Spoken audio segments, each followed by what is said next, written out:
Scott Hamilton won gold in 1984 and is now a figure skating analyst for NBC Sports. Scott, good morning to you. Good morning. It was truly a great night for women's skating, figure skating last night. It had everything. It was just amazing performances, great competition, and the emotion of Johnny Rochette's skate. I mean, it was just an extraordinary evening, and both American women stepped up and skated well. And skated well. So, you know, you really want that to happen. You want everybody to kind of stand up and just be Olympic at that moment, and it was an extraordinary evening. Let's start with Kim YuNa, because she went into the competition as the favorite. She's known as the queen in South Korea. A lot of pressure on this 19-year-old, but she delivered highest score ever in a short program, putting her in the lead. Highlights of her skating last night. It's just when the music starts, it's a highlight, and then it ends when her music ends.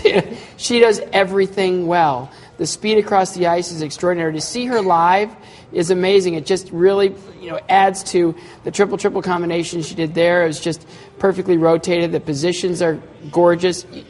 And she was flirting with the artist. She was dressed as the Bond girl, really. She was performing to Bond music. So. Well, and what was really telling was that she came out after Mao Asada did her clean short program. And it was like, oh, excuse me, I'll be done in just a few minutes, and you'll be in second place. It was kind of like that. It was, you worry that the Olympic pressure at 19 years old is going to crush her somehow.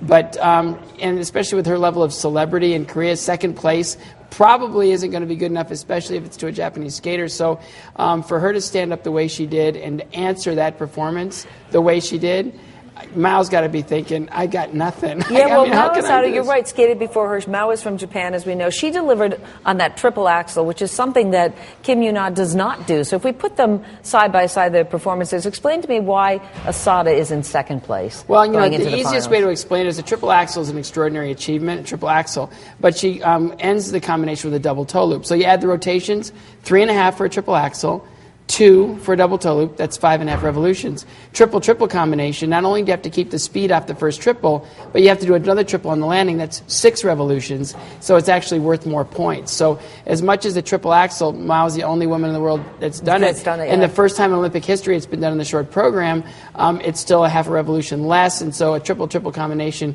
is still much more difficult. And very quickly, Kim YuNa is almost 5 points ahead of everybody else. Is she catchable? She's going to have to really fall apart for anybody else to catch her. And I was saying earlier that one of the best biographies I've ever read was Seabiscuit, and Seabiscuit was known for breaking down other horses. And when I look at her biggest competition, YuNa's biggest competition is Mao.